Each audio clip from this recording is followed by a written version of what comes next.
Antonio come?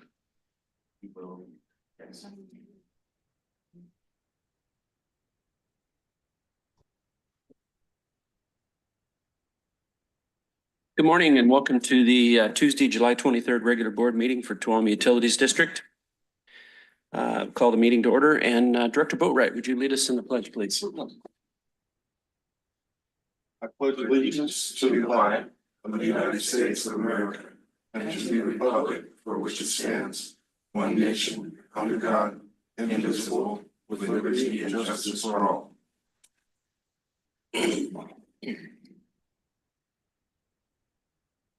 Okay, public forum. We'd like to welcome the members of the public who have taken the time to attend this meeting and provide comments on matters related to district business.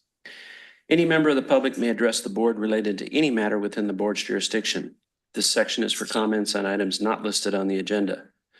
Persons speaking during public comment will be limited to 5 minutes, or depending on the number of persons wishing to speak, may be reduced to allow all members of the public the opportunity to address the board. While no action or discussion may be undertaken by the board on topics presented in this section, board members are listening carefully to these comments and appreciate your input. Is there anybody who'd like to address the board this morning? Okay, seeing none, we'll close public forum. Melissa, consent calendar. Okay, item number 1, minutes of the regular board meeting of July 9th, 2024, and July 11th, 2024 special board meeting.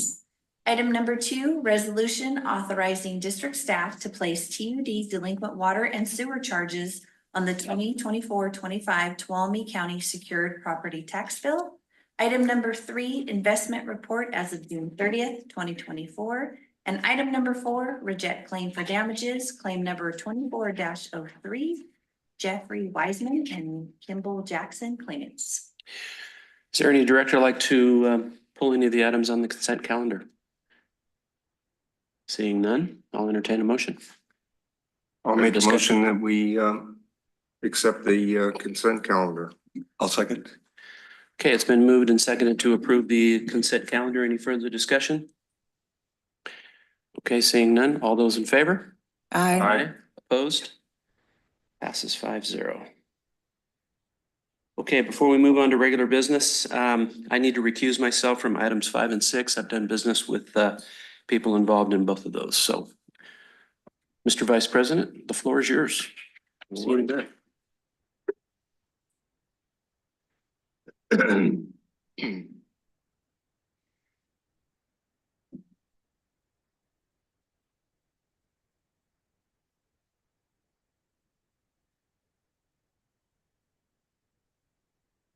Okay, Melissa, please. Okay, item number 5 of regular business. Consider approving agreement regarding construction and transfer of a water main extension to serve 10 parcels in the community of Tuolumne Band of Miwok Indians. All right, good morning. Can you hear me? Yep.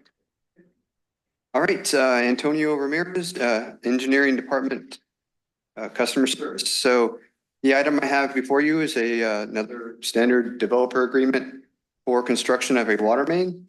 The Tuolumne Band of Miwok Indians owns 4 parcels near the community of Tuolumne.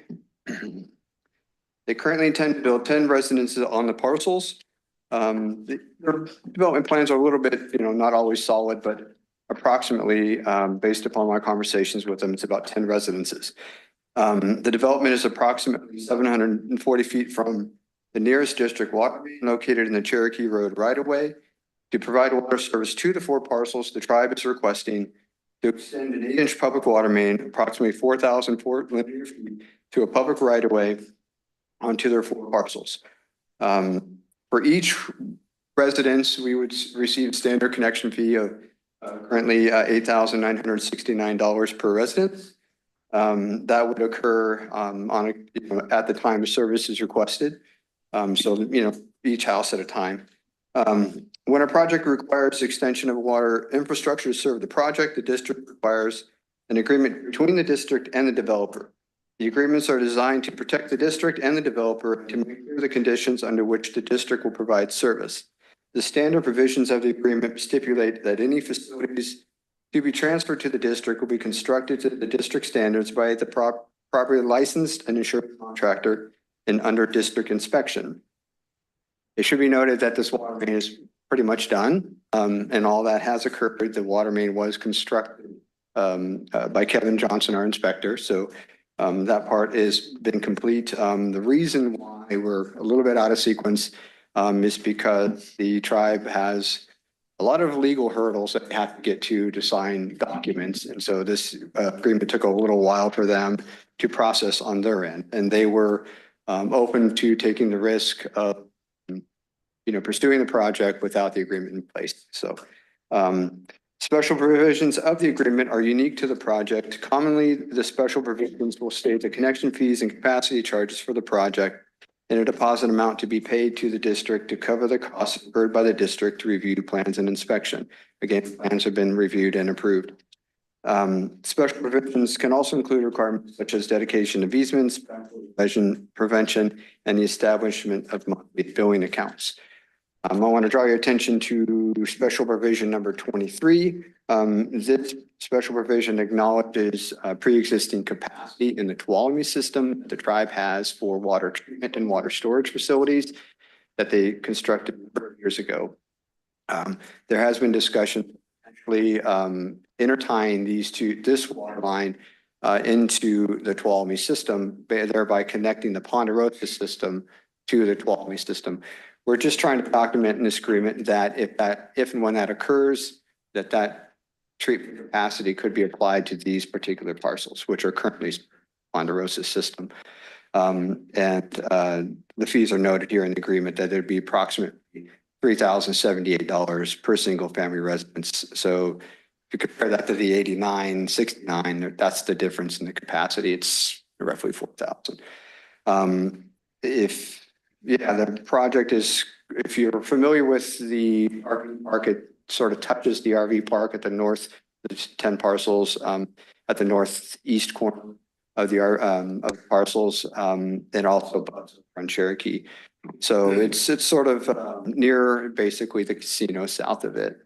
And with that, I'd be happy to take any questions from you guys. Any board members have any questions? No. Well, I just wanted to mention that you answered my question. Thank you very much for being so thorough. I was wondering where the water was going to come from, whether it was Tuolumne or from the new pipeline coming down the hill. So obviously in the future, this will be fed by gravity from Sierra Pines. So that's all good. So if nothing here, anyone in the audience have anything to say? If not, I'll bring it back to the board. Anybody in the virtual audience? No, we don't have that anymore. Oh, okay. So I'll bring it back to the board. I move that we approve this agreement, that we adopt and approve this agreement. Great. I would second that. Okay, it's been moved and seconded. Any last comments by anyone? No?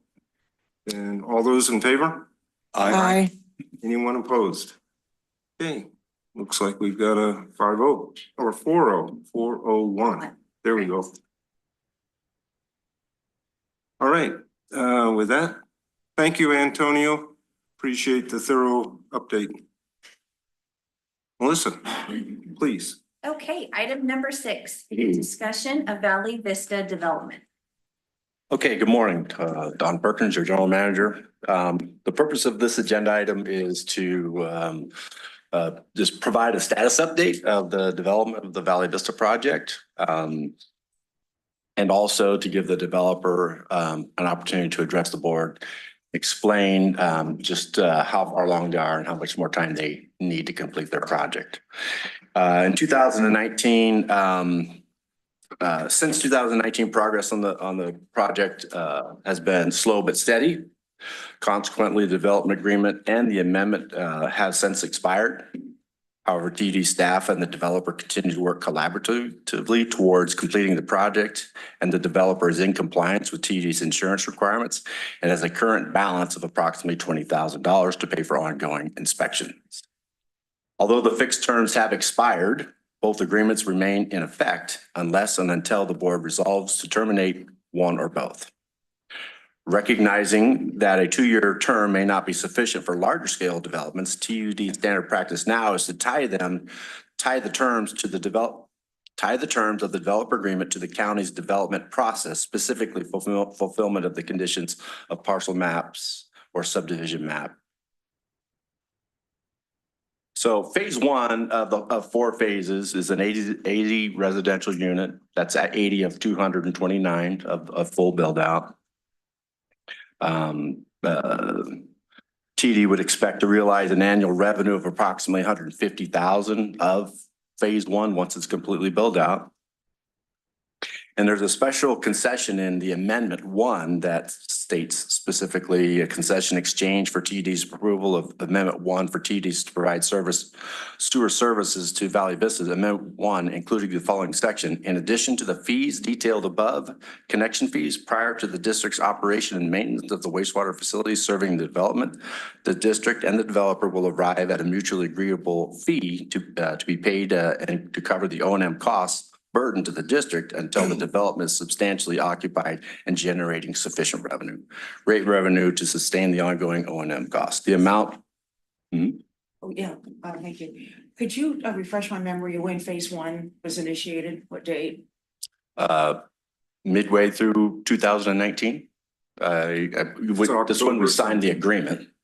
It's October or something. Okay, thank you. But the amendment was in October. April was the original agreement. Yeah.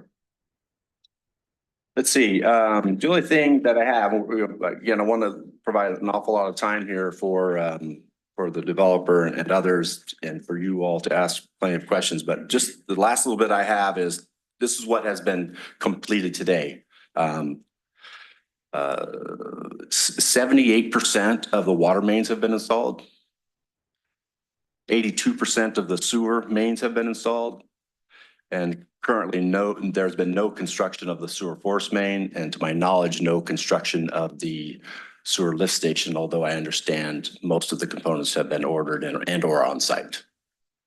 So with that, like I said, I wanted to kind of provide a lot of opportunity for questions and answers and discussion amongst the developer and others. Yes. Yeah, just for some background, I know others on the board have been more in tune with this project as it's gone along. Was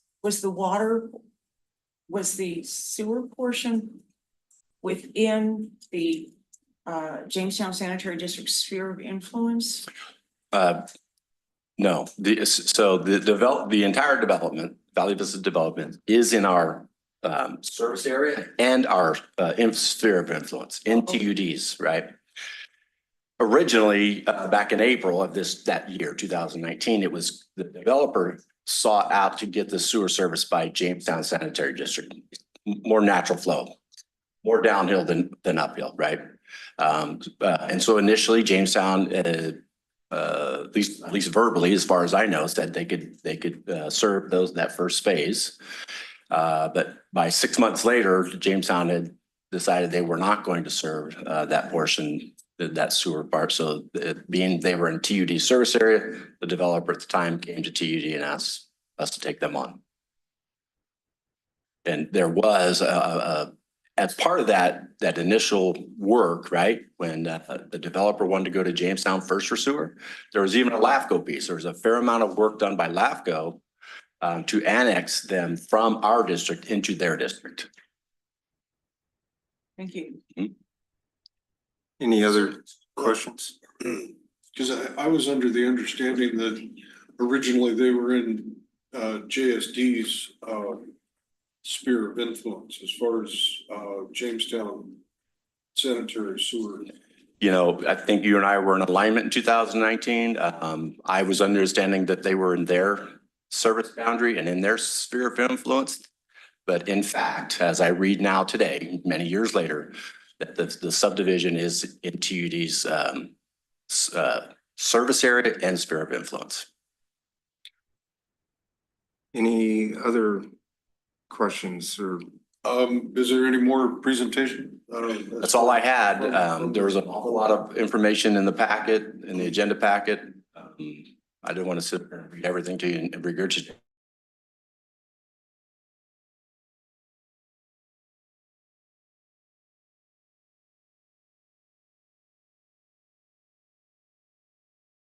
There's a tank. Yeah.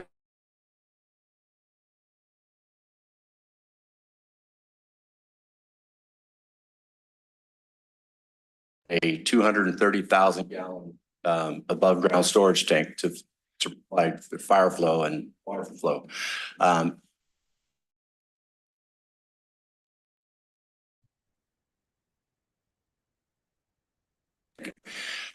That way it would help the district serve its existing customers, fire flow, especially when the day comes that we need to take down the Jamestown tank that was constructed in about the same year, I suppose.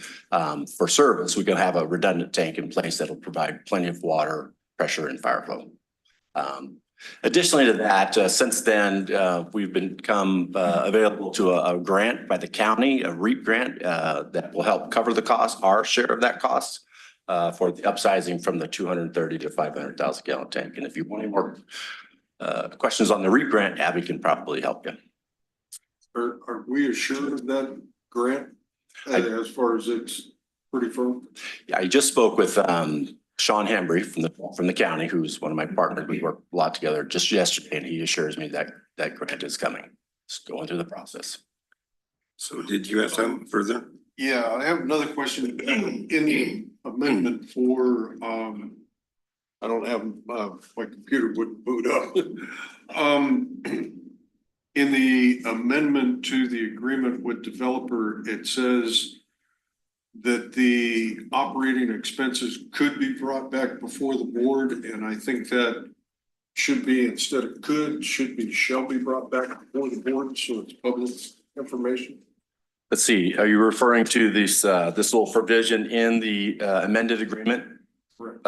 Yeah, in addition to fees, detailed connection fees prior to the district operation and maintenance of the wastewater facilities serving the development, the district and the developer will arrive at a mutually agreeable fee to be paid to cover the O&M cost burden to the district until the development is substantially occupied and generating sufficient rate revenue to sustain ongoing O&M maintenance. That portion? Yes, that's Okay. correct, but just after that, it says it could be brought back.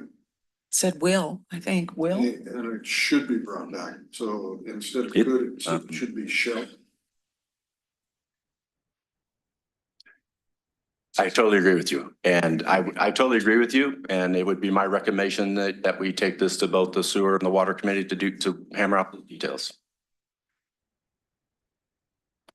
Is there any other board comments? Yes. Yeah, did staff in that anticipate additional pumping costs? That factor, is that part of that agreement? So there's no details of this agreement, but something must have been contemplated with the prior general manager and staff at the time that, there's going to be some O&M costs, whether it's not just pumping, but we got to go out there and inspect the lift station, do the test. Maybe there's some collection work, even though it's a brand new collection system, we got to inspect the collection system on some manner, and that cost should be covered in some manner. That's all. The details were not worked out. They need to be. So, Hey, do you have some more? Well, yeah, that Go just ahead. kind of generated another one. Okay, well, hang on, hang on. Are you done? yeah, for now. Mhm. Okay, So the standard for our accepting of a new development's collection system is that both video, flush and video, the system before acceptance? Okay. But that is not actually under the O&M costs. That's under the inspection fees and costs. Yes, that's correct. As part of the construction, developer pays for all the inspection, and that's the part of the inspection process before we accept the pipelines. Thank you. you're done. Okay, any others? Okay, well, I had a comment or two.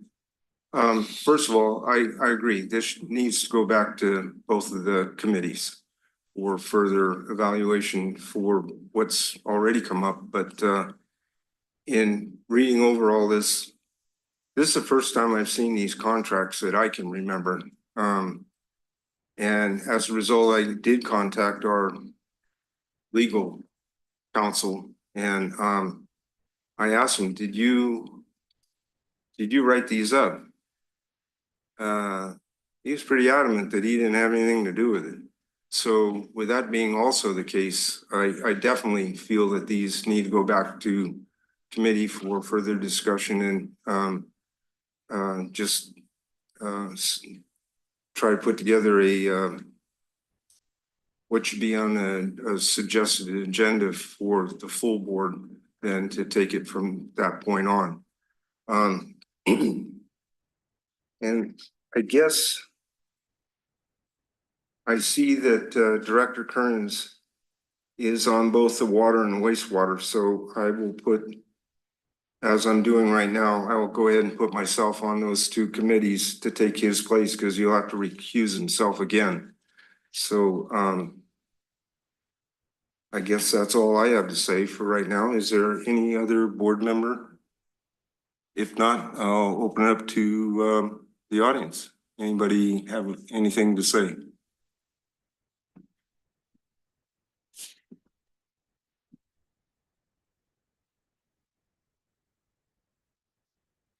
Can you hear me okay? I'm here to answer any questions that you got, but just to, kind of talk about the process a little bit. We're trying to do these infill housing communities.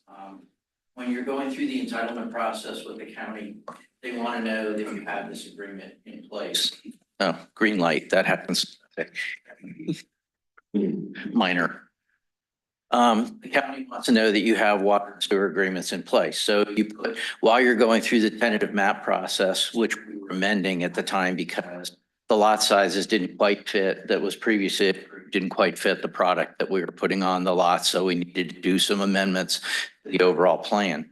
So during that process, you need to have the water and sewer agreement in place. So we worked with TUD to put the water agreement in place, and we were working with Jamestown Sanitary District to put the agreement in place with them. It was closer for us to go to Jamestown Sanitary. So we initiated the LAFCO process. We designed all the drawings and worked with their engineer to tie into their system. They were complete. They'd gone through several reviews to tie into their overall system. We had the final LAFCO approval. It wasn't finalized, but we had the approval from the committee to access or to tie into their overall program through LAFCO. And Jamestown Sanitary District came back and said they didn't have the capacity to serve this project. So that's why we then went back to TUD to tie into that. Don is correct that, we were in the TUD service district and move out of that because it was closer to tie into Jamestown Sanitary District. So with that, we then shifted gears, and 6 months after the water agreement was put in place, we then did the addendum to put the sewer agreement in place. So with the two-year agreement, when you're trying to do a project like this, I think it does make more sense that you go forward where we tie into kind of the county timeframes. But when you look at what the process is, you got to go through to make this overall process work. You have to finish up the tentative map approval. So that takes a long time when you go through the county to try and get the tentative map approval. And in that we were amending the tentative map, any changes sort of have to all be compared and contrasted against what the original approval was. So it almost takes longer to go through an amended tentative map process than starting from one on the day one. In addition to that, we had COVID during that time frame. That caused some supply chain issues. We had to go through Caltrans to get a crossing on the highway to tie into Millville to make that all work. There's nothing simple or quick about working with Caltrans.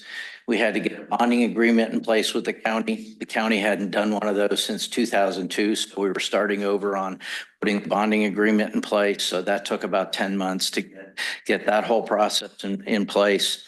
During that time, we were working with TUD staff on amending the drawings, putting the water lines and everything in place, getting the approvals. We had a group in place to to design and install a water tank, a manufacturer for that. For some reason, that group couldn't come up with a program that met TUD requirements and their specifications, which we totally agree with. After several letters back and forth to amend those plans, we then booted that group and started over with a new group to try and do that. Meanwhile, the site and everything is all graded up there for the water tank site and everything. That's all been put in place. So, we've been working diligently to try and get this project done. The county definitely has a need for more housing with these being manufactured homes and with, just enough staff in the county and everything else to try and build these type of homes. We think this is a good type product. With the manufactured homes that we're putting on there, they're on permanent foundations, they have front porches, they have the roof pitch and everything. They meet all the government criteria to actually be appraised as if they were stick built on site. So we think this makes a very good community that this overall county wants, and we look forward to working with TUD. We've been working with TUD fairly diligently to try and bring this all on board, and we're hoping just with some of the supply chain issues that we're still having with equipment and things like that. Don had mentioned that we haven't started on the lift station building yet, but I can tell you we have hundreds of thousands of dollars of equipment sitting on site that is ready to be installed in that building. There's nothing inexpensive about that lift station that's going up with all the telemetry, the backup generator and everything else that goes in there to meet TUD specifications. So with that, I'd be glad to answer any questions related to the overall project and the partnership. I think we do have one of our partners that's also tying in from Zoom, so we can answer some questions that way as well. Yes, go ahead. So to go online with the partial completion of phase one, which is, I believe, what this discussion's about as far as the operation and maintenance. What percent completion will phase one be when it goes online?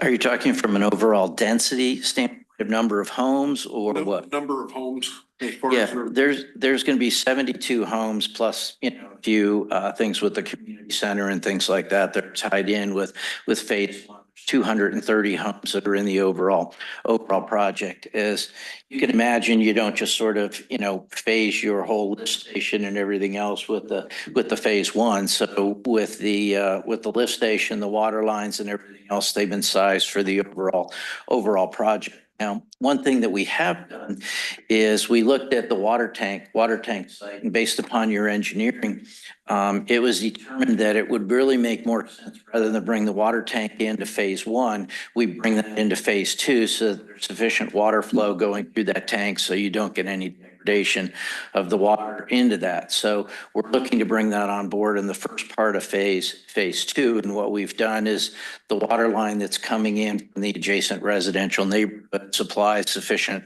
pressure and everything else to meet fire standards and all of that for our phase one. And then with phase two, the water tank on board, we're doing the shared program with. okay. So phase one is approximately 72 residential homes. How many will be completed as that starts up? Are we looking at 25%?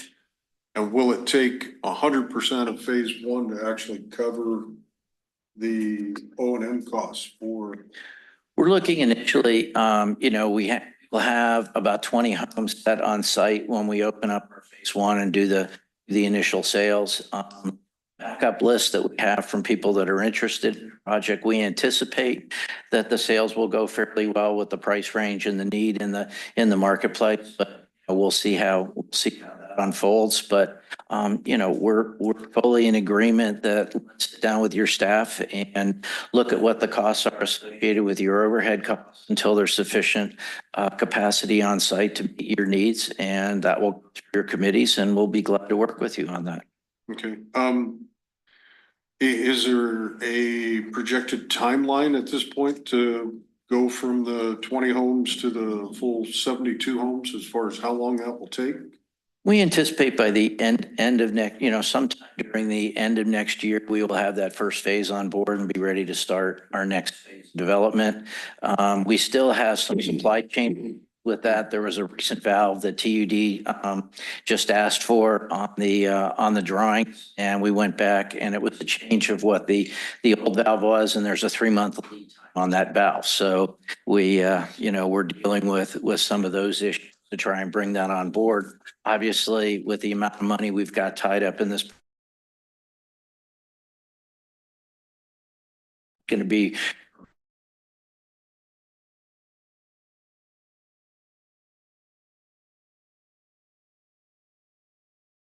Phase 2 will go forward. As far as if we're postponing the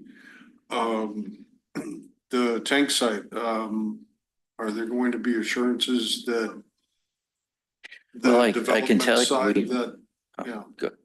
From the amount of money we have on board with that, you're still upside down when you develop the first phase of your project. So we need to get into the second phase and third phase to make this project start passing out. So we have every intention of moving forward with it. The market and our marketing program tells us that we will go forward and do that. And the financial backing partnership that we have in this project is very strong. So I would not stay involved if I didn't feel that it was a very good project that was needed and was viable.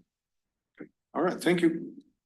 Anyone? Yes, go ahead, Barbara. Yeah, thank you, Ron. This is really helpful. And, there's just been such a long time lapse in this project. We appreciate the update. Just a question, will the homeowner also own the land that's under the prefab model? They will. They will. Which is an issue we've seen with a couple of the other similar type projects that are in this neighborhood, but all the lots are fee simple. They will own it. There is a lot of common area, which Parks and Trails Community Center, that's also tied into this overall project. Okay, anyone else? No, then I'll open up to the audience. Anyone have comments, questions for Mr. Kopp or for yourself?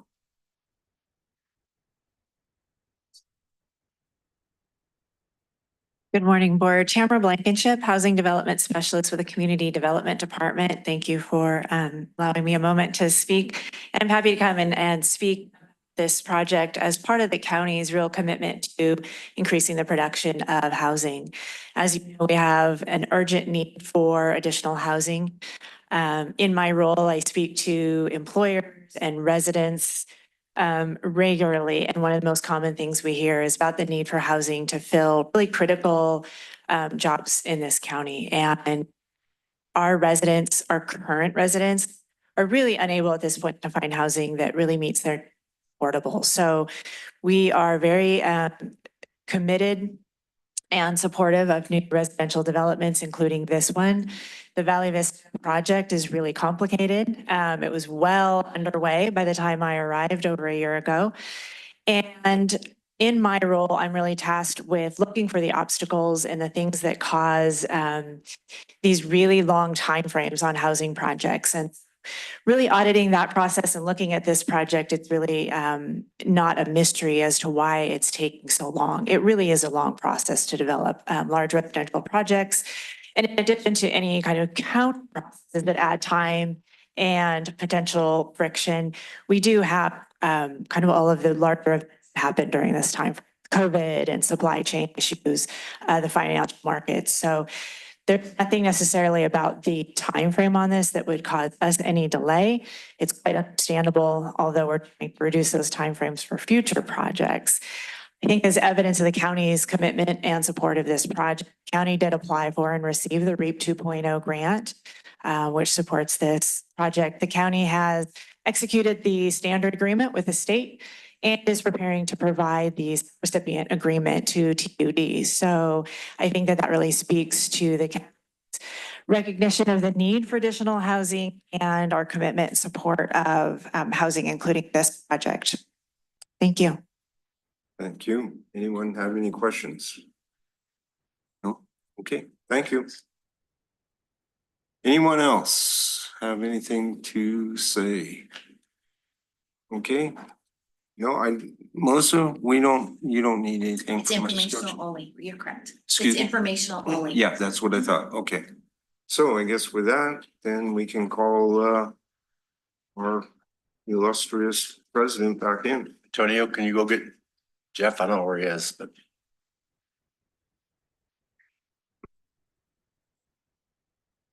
Melissa, you got the change on the committee or the temporary change for the committees? Do you want me to record that into the minutes? I have it. Yeah, I think it might be smart, just so it's clear. You got it in the minutes. We're taking this to committee. So, okay.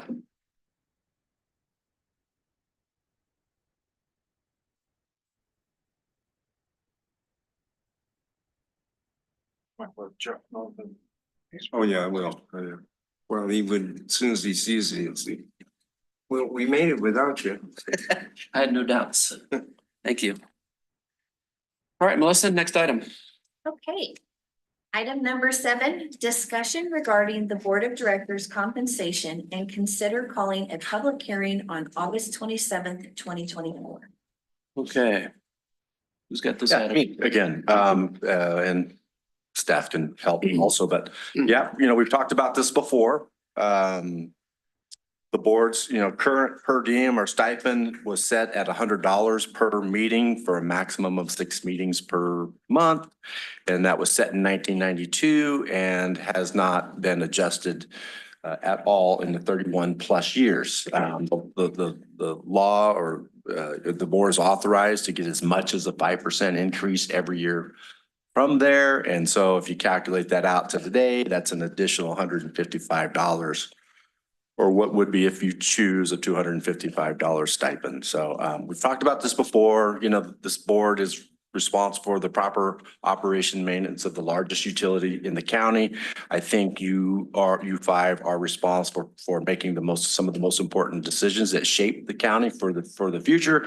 And I think, it's just absurd that your compensation for doing such it's small anyways, but the fact it hasn't increased in 32 years is silly. And I just think it's one of many things that needs to be rectified around here. And so I just want to kind of get to it. I know there's some procedural processes that we have to go through each and every year, but certainly this year, I'll just let you know that, staff and we thought about this many, many months ago, and become budget time, I went to our finance director, Karen, and said, hey, I need to budget. I don't know what the board's going to settle on. It could be 0 increase. It could be something, but I think we budgeted $200 rather than $100. But anyway, that's really all I have to say. It speaks for itself. I just need the board to kind of give us some direction on what, if any, stipend increase you'd like to see.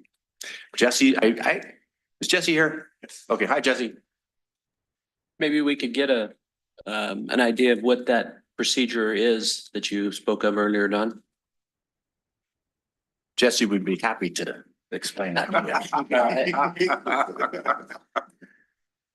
Hi, good morning, board members. Yes, thank you very much for that, Don. You're welcome. Yeah, so I'll provide a short summary, and then if I leave anything out or if you want more detail, just let me know. But the process is that, the default for a county water district such as TUD is it's automatic. You get $100 per day for each day's attendance at a meeting or formal district function.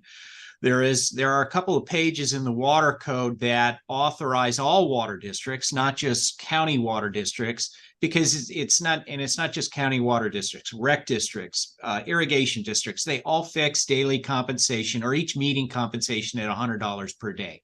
There are a couple of pages in the water code that change all of that allow water districts, irrigation districts, any type of special district, pretty much any type of special district, to change that compensation from $100 to an amount in excess of $100 for each year since the last adjustment. Since TUD's original amount was $92, or excuse me, was it in 1992? Yes. 1992. That was fixed at 100, so 5% each year. We calculated that up to $255. That's the max.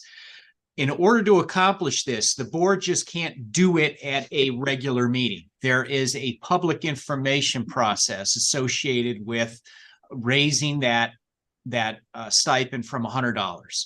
And that public information process requires the board to publish notice one time a week for 2 weeks in a row that the board intends to change its compensation. It does not need to pick a number today, and it does not need to disclose in the notice of public hearing what that number is. You can if you wish. It's not mandated by the law.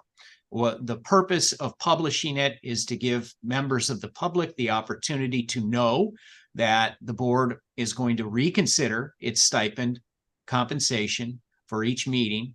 And if the public wants to attend and offer their opinion on what that number may be, they are welcome to attend and voice those concerns during the public hearing.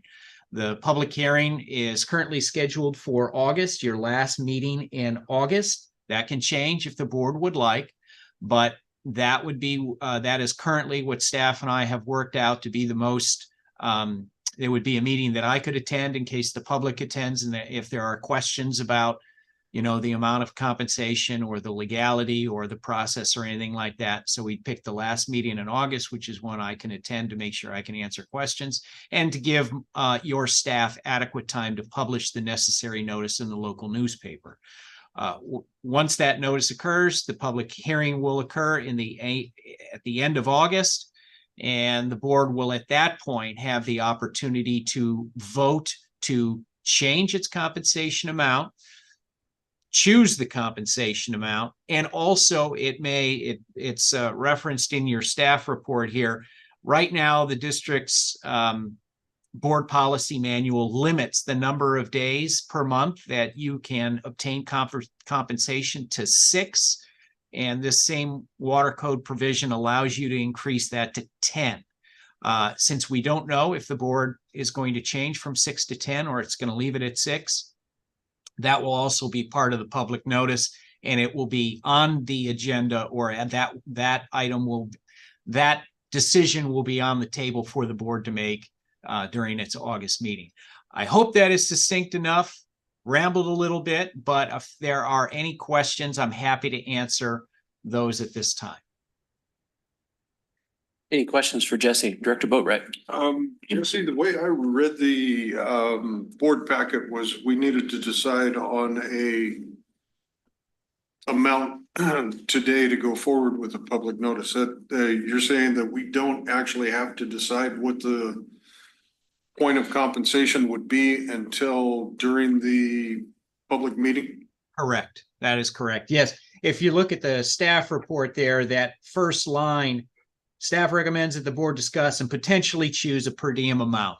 So the board can if it wishes, and then we would publish that, but the board would be locked into that number. It could adopt something less than that number, but if the board chooses, for example, $200 per day, and that's what goes out in the public notice, the board can't change its mind during the August meeting and go to 210. It would be locked in at 200 or something less. So you could choose a number today, but it would restrict your options in the future. Okay, thank you. That actually answered my second question as to if a level is set today, could we, then adopt a lower number?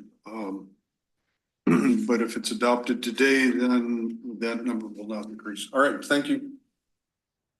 Any other questions for Jesse? Don.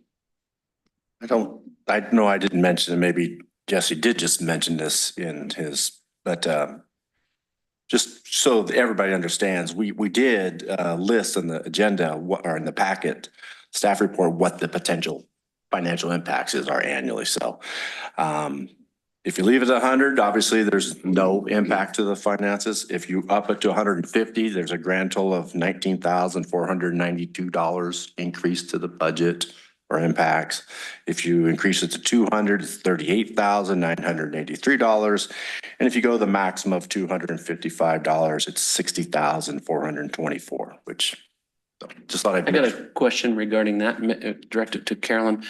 Did you figure that on each director attending 6 meetings every month?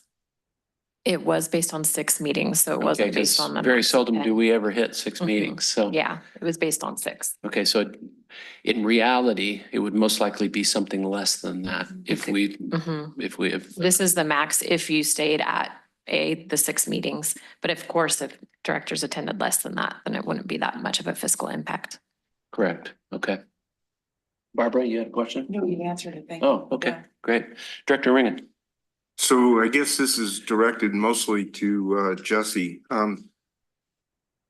I understood that, well, first of all, I know that staff put together a comparison with other utilities, comparable utilities, and that's where the figures came from. I had understood that CCWD pays mileage to their board members because of the distance to get from, you know, because it's so spread out, the areas that they serve are so spread out. Is that not legal or kosher, Jesse? That is lawful.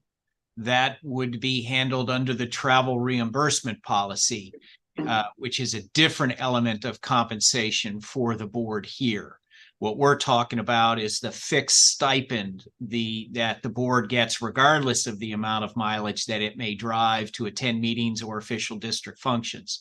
I don't have the board's travel policy in front of me, but I believe off the top of my head that mileage would be included for some district activities, perhaps not all. Okay, well, I think you answered my question. Thank you. I have a. Sure, go ahead. In addition to Ron's, question, Jesse, would that be if they're paying mileage to, normal, regular board meetings, wouldn't that be considered part of their total compensation package? It could be. It's not legally mandated though, no. Okay. So, that would bring up the question of, you know, do other municipalities have other things that figure into a total compensation package? Mhm. Yeah, well, I don't want to comment on that because I don't have the travel policy in front of me either, but I mean, obviously, you know, we probably all turned in mileage and whatnot, going to Aqua meetings and CSDA meetings and other meetings. But anyway, I don't want to get into that, something that's not in front of me, so. Barbara, do you have a comment? Yeah, that, then we'd have to factor in the impacts to staff, I would think on that, because they would be processing everybody's mileage every month. And I just wanted to say, I'm not quite prepared to figure out an amount at this meeting. I want to sleep on it. I didn't quite hear. Oh, I'm not prepared to figure out an amount at this meeting. Well, you know, I have a recommendation, and, you know, if we actually want to set an amount, because I've run the calculations, if we go from 100 to $200, that is the equivalent of 1/2 of, well, actually less than 1/2 of the number of times that, you know, 5% would have been applied. To go from $100 to $207.89, that's 15 times at 5%. Because if this had originally started up and brought before the board and it was done on an annual basis, I haven't run the calculation all the way out to 31 times 5%, you know, actually compounding that across, but it would actually substantially be larger than the $255. And if the board would like to set a level at the $255, at the public meeting, it could always be reduced if that is not considered a fair, adjustment. In figuring the time, that it takes to go through a board agenda packet, to understand, to try and understand, our consent calendar today included our financial report for our investment strategy. And if somebody were to actually, I did my best to pick out the pages where it said, okay, this is where it started at 3 months ago, and this is at, where it's at today, and see where it's going. But financial expertise is not, my normal field of operation. I would strongly recommend that this board, you have a one-time opportunity. We have a one-time opportunity to correct 31 years of being passed over. And it still doesn't bring it all the way to the point of being passed over 31 times. So I would recommend that the level be set at the 31 times 5, 255. And, we can further discussion there as everybody has time to continue to mull over the amount of time you invest, the number of times you stop and talk to a constituent in the public, the number of times you, call staff to get more information, the amount of time spent in board meetings. And the, overall quality of people that are willing to run for the TUD board to do public service. That's where I'm at. Okay, thank you, David. Director Bam? There's lots of reasons why this is long overdue. And I agree with you. I kind of agree with Jesse's advice of not locking ourselves in, because we give a notice that says that upper end, it's might have some shock value out in the community. And so if my opinion is, I'm not ready to go there yet. I do agree that this is long overdue. And I think it's part valuing this board. When I've been asking around in aqua conferences, nobody has the dark ages number that we have for attending these meetings. So there's a real valuing of the board and the work that we do. So on that note, a couple of things. One, I'd like to see that language, that misleading, out of context, little snippet of water code that misleads us and has, in my opinion, misled me for a lot of years. That says we are unable to move past this 100. I'd like to see that at the whole piece put in there, or that removed from our policy while we go forward with this. And because that misled us to think that there was some legal cap. And actually, as Jesse's pointing out, there is a process to this. I want to clarify that you want something brought to the board the next time we talk about this in August. This internal policy that we have that states this, or an external policy? We have in our policy for board compensation, it has a paragraph in there that's taken out of the water code. Jesse, correct me if I'm wrong, that says that we're entitled just to this amount. But when Jesse goes back into that authority, he finds that that there's more to it, which is we can elevate the compensation to a certain percentage, however far back when it was last changed. So we never had that language in our internal policy. We just had the cap. And I would love that policy looked at and Make change. sure it's correct. Make sure it's correct, not just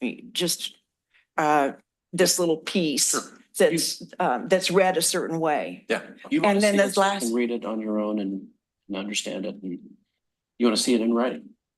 Yeah, well, what we have in writing now Mhm. we have not felt like we had an avenue to challenge it Mhm. because the whole clause wasn't there. Right. That's all I'm saying. Just put the whole clause in or leave that out. Mhm. totally. And then the last thing I want to say is I want to thank you, Don, for taking this concern seriously. And again, I really feel it's a measure of valuing the work that this board does, the incredible behind the scenes, the phone calls, the going back to original documents to try to marry things up. And you really, as a general manager, have really supported the board. Thank you. Thank you. You support us as well, so. Director Boatright, you. Director Bailey, I believe you're asking for not just the one excerpt out of the water code, but the other paragraphs or sections that go with it so that we can see a complete section of the water code. Yeah, so future boards have the information and they're not misled. You know, I don't know if that would be Jesse or, you know, our staff that would provide that to put it. And I don't know what I'm asking for there. I mean, it could be I get the, multiple pages. I get the gist of it, but I see Jesse has his hand up to provide us some wisdom. Yeah. And then we'll go to Director Jacobs. Go ahead, Jesse. Okay, thank you, Director Kearns. Yes, to address Director Balin's question. Yeah, it's the water code provision that's in the board policy manual. I mean, what needs to happen is that code section.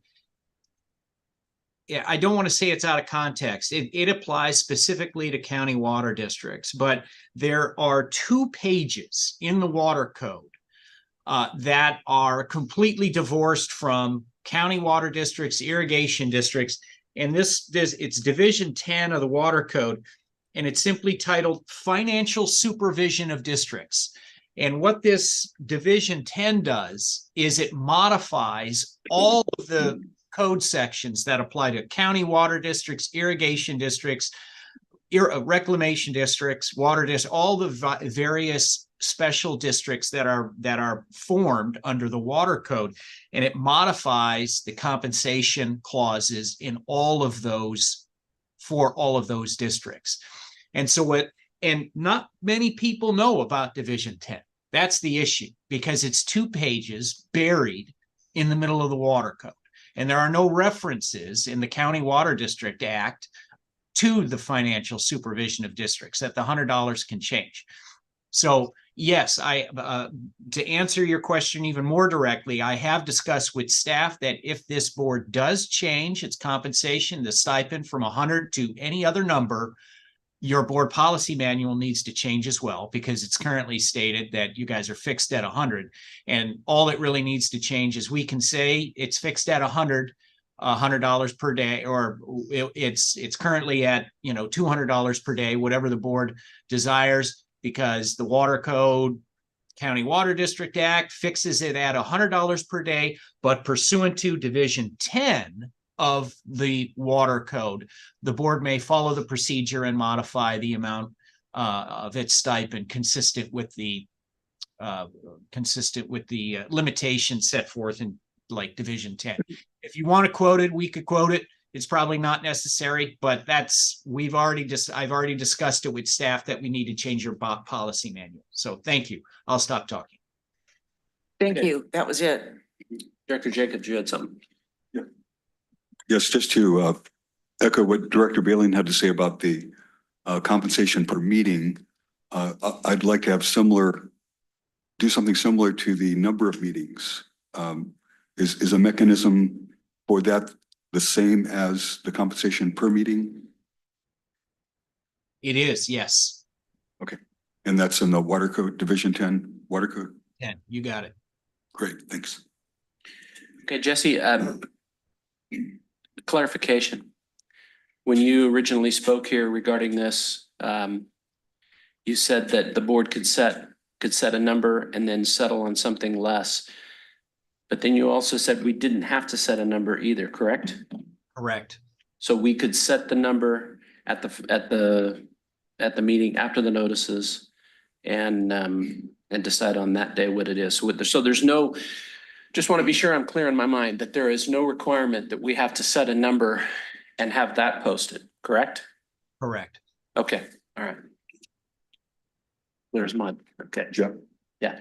So just to concur with what Director Bailey had to say about not setting a number today, either a number for the compensation amount or the number of meetings until we get some feedback from our constituents. I think it would be wise to defer a decision until we get some feedback from the public. All right. Director Boatright, did you have something else? Yes, I do. I actually have a couple of questions. One for Director Jacobs. Are you interested in raising or lowering the number of meetings per month? My inclination is to maybe raise the cap. I mean, right now we rarely get up to 6. I mean, it does happen on occasion, but particularly during times when there's other agencies that we're representing. Our goal as a board, as I see it, at least I believe it should be to try to collaborate with other sister agencies, with other, the regional concerns and other districts and other agencies that affect what we do, particularly in the watershed area. So it would be helpful, I think, in times when there's intensive activity. Again, those times are rare. I don't think we may never get to the 10, but I don't think we should cap it artificially low. And again, I think that's something we would also want to elicit feedback from the public about this.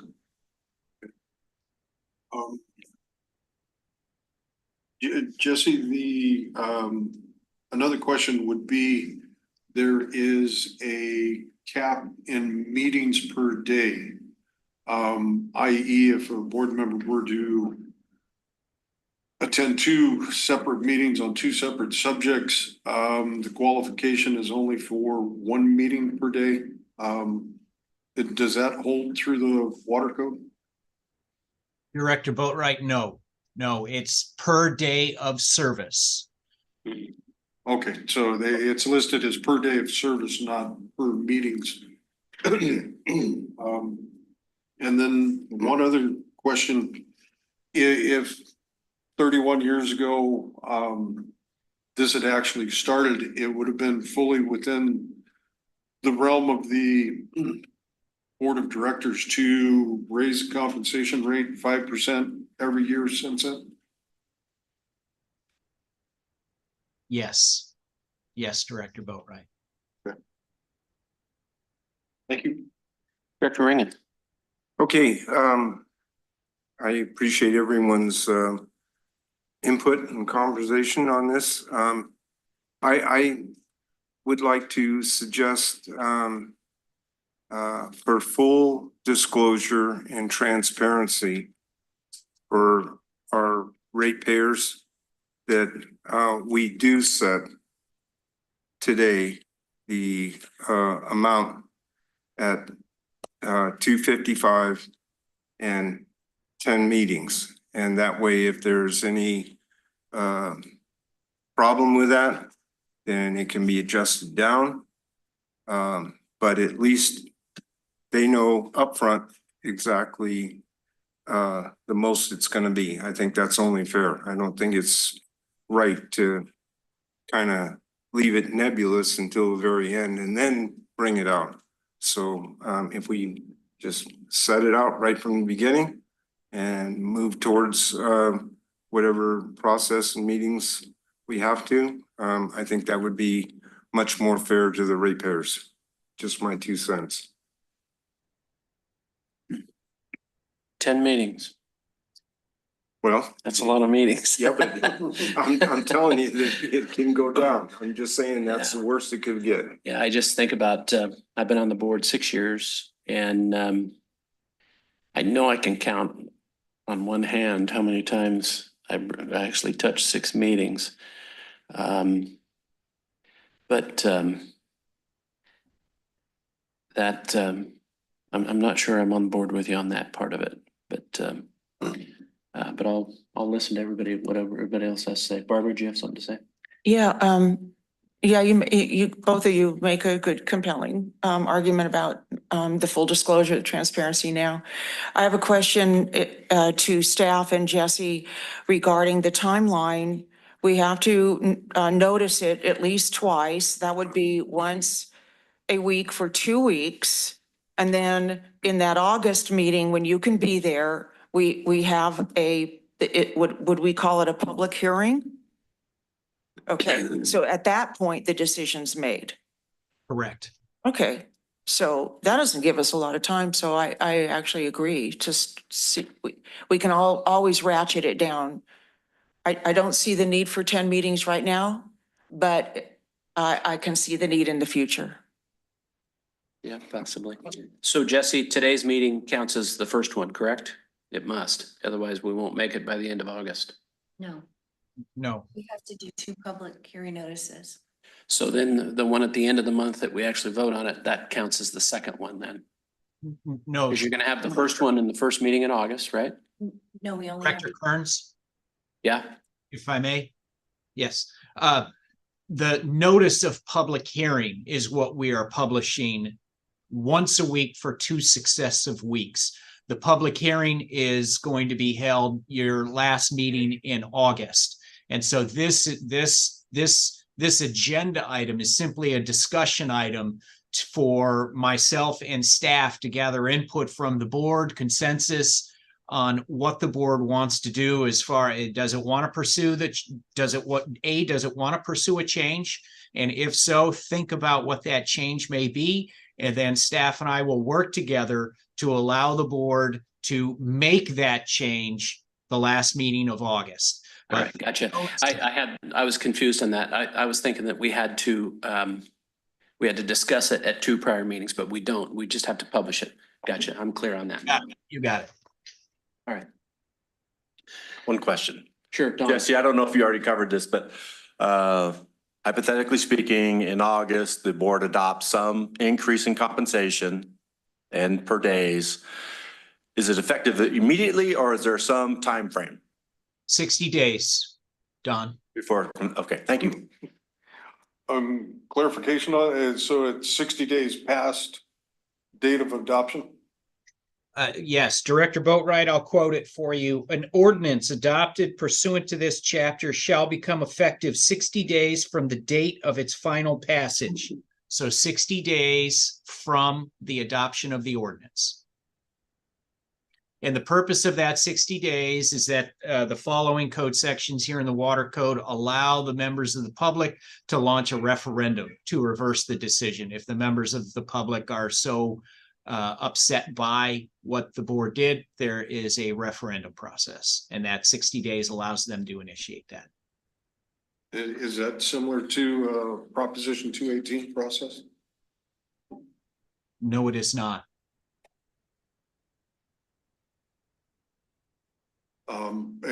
How is the public referendum carried out then? I.e., do they all just show up? Do they make phone calls? What, just kind of anticipating what we could be in for. Referendum process is outlined by the Elections Code, and which is wholly separate and apart from Prop 218. And so what happens is members of the public must launch a petition protesting against the adoption of the ordinance.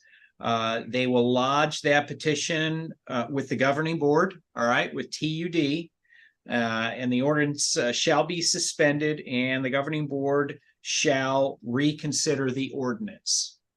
And then there is a very complicated procedure that I am not going to go into, but then there is a process on voting after that, after such a petition is lodged with the TUD board. So that would be similar then to a special elections process? It would be, yes. All right, thank you.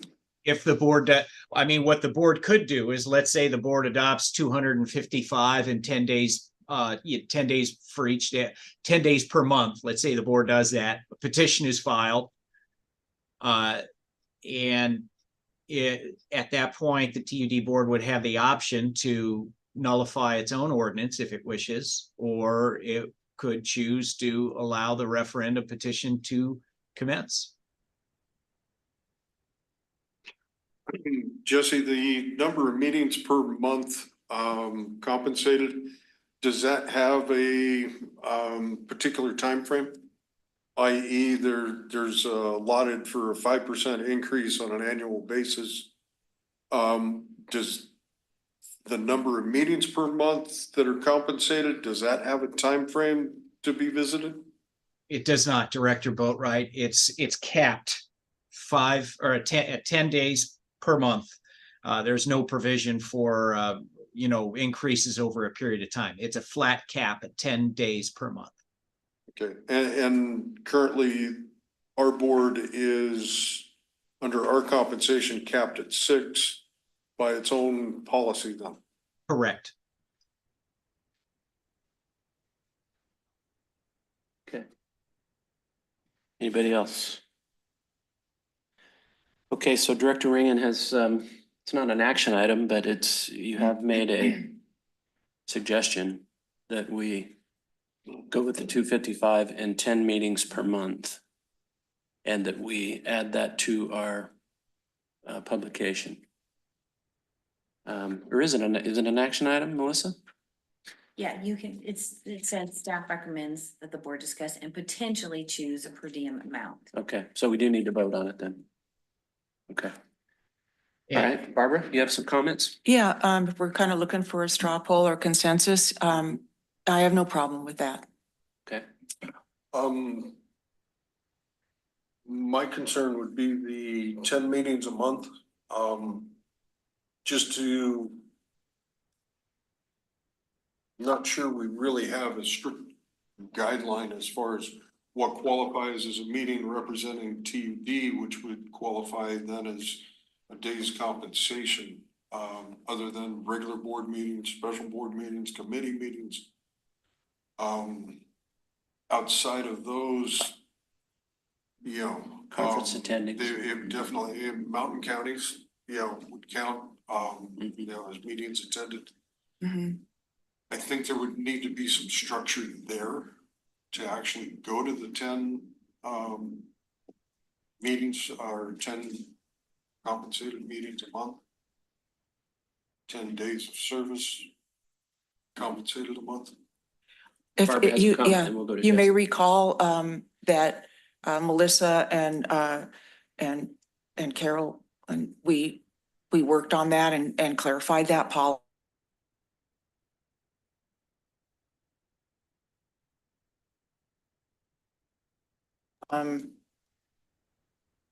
That, what constitutes a meeting or not, if it's directly part of our duties in our committee assignments and our committees and our designated like IRWM, mountain counties, Aqua.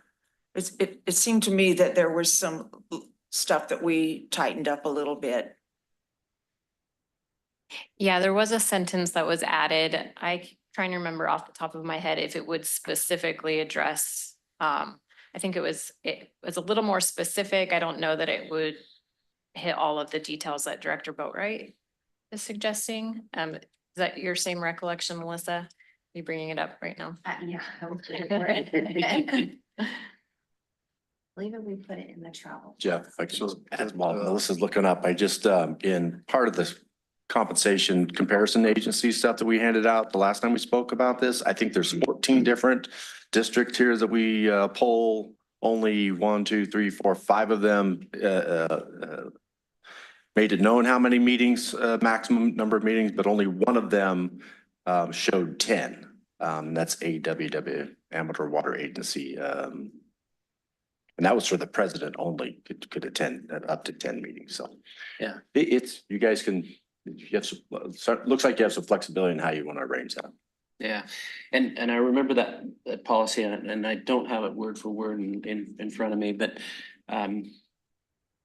it was, you're right, Barbara, it was meetings that that we were, I thought it said directed to represent TUD. I mean, we couldn't just a director just couldn't look through the newspaper and shop meetings and just go attend meetings Right. willy-nilly and Yeah, and expect to be compensated for it. yeah, it cleared up some, our previous financial director had had a question about, and that cleared that up. Had to be directly in our line of duties. And then if it wasn't, then we go to the board for approval Right. for that. Jesse, you had a comment. I've been making you wait. Sorry. No, it's fine. Thank you. Thank you, President Kearns. Yes. So when we prepared this staff report, we cut those clauses directly from your policy manual and inserted those into your staff report. And so the phrase, if you look under issue in your staff report, $100 for each day's attendance at meetings of the board, comma, or for each day's service rendered as a member of the board by request of the board. That is verbatim out of your policy manual.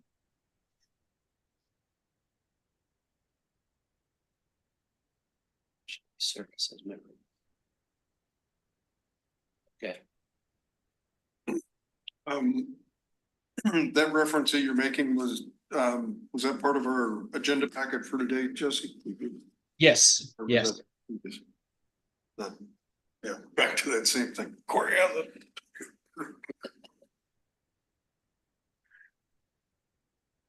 oh, Melissa, do you have something for us? Did you find? I have the sentence that we added. It says if a director is assigned as a representative to another agency organization and attends a meeting function that is outside the director's normal duties for that agency organization, the director shall receive prior approval from the board if requesting district funding.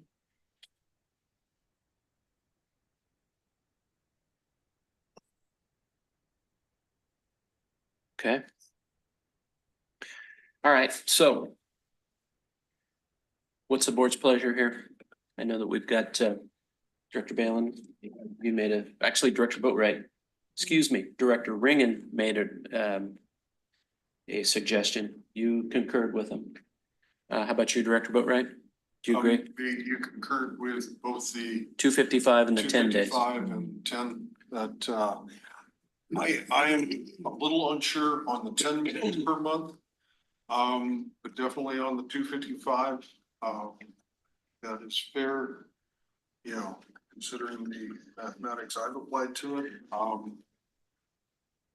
And like I said, we'll be open for discussion, but you know, that 10 service days per month could be totally viable. But I would definitely recommend that, you know, that are the set things that are within the realm are actually itemized in our stuff. Certainly LAFCO that you were represented for, Director Jacobs,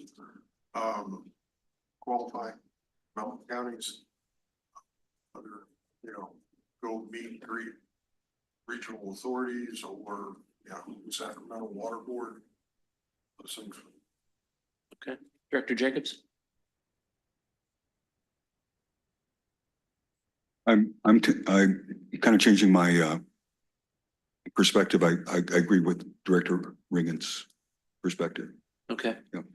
Yeah, I'm hesitant. But I'm going to go along with it because we'll discuss this further and we can drop this down. Sitting here today, I think 10 meetings is high. I think that's high, but I look forward to that discussion. The 255, that's a big jump, so I tend to think it's a little high too, but that's for our discussion on the day when we decide. So I'll go ahead and I agree with this as well. So we'll go ahead and direct staff to do what they need to do to get this publication set. There's a motion. Okay, so Yeah. Director Ringen, you made a motion, correct? Correct. Okay, Director Balin, or, Yeah, I'll second it. yeah, okay. Okay, It's so we been have moved and seconded then to go to 255 and 10 meetings per month. Okay. And any further discussion? And also publish the And the notice of public hearing. correct. Thank you. All those in favor? Aye. Opposed? Passes 5-0. Did you want public comment? Too late? Get public comment? I can't remember. I apologize. Was there any public comment? Okay, thank you. Okay, next item, staff report. Who's first? I'll be brief. I won't go into it, but we did have a very productive, but we did have a productive ad hoc committee meeting to discuss transition to monthly billing and what sort of work will take to get to 100% auto read meters. A productive meeting. We have a lot of work to go on that. And the only thing I have other than that is tomorrow we have another special board meeting that I'm looking forward to. Also should be enlightening for us. That's it for me. Okay. Eric, Abby, Carolyn?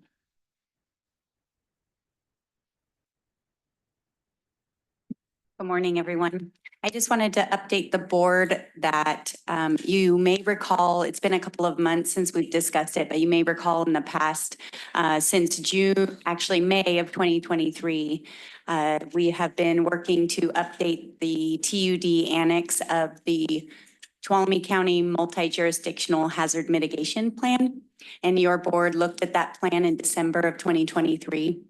The county came back to the annexes in January, February timeframe, indicating that there were some additional requirements that they weren't aware of that Cal OES had brought them up to speed on. So we have been working with the county and Cal OES on those updates, mostly related to the public education and community outreach that we've done on the plan.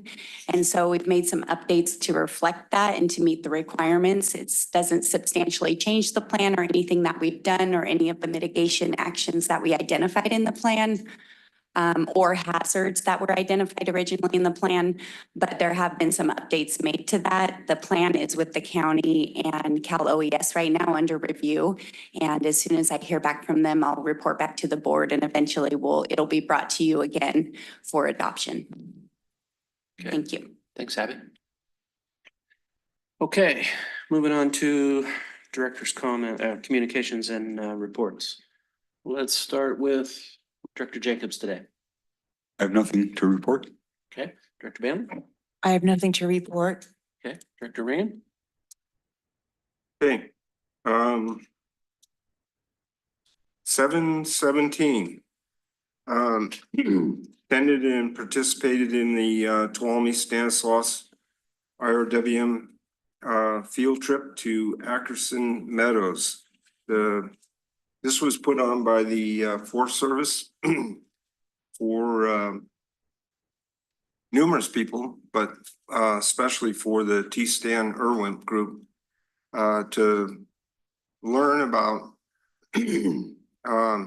how meadow restorations really help our water supply. And this is a major project up there. It's part of Yosemite. Matter of fact, one of their representatives was there and gave us a bunch of information. I won't go into detail on it, but it was very interesting. I know the T-Stan Irwin has been involved in applying for and getting some grants to do some other meadow restorations in other areas. This is by far the biggest thing that anybody's ever attempted that I know of. So anyway, it all has to do with our water supply. The more you slow it down, the more we're going to be able to take advantage of it. So that's what that was all about. On 7/19, this was a Friday morning.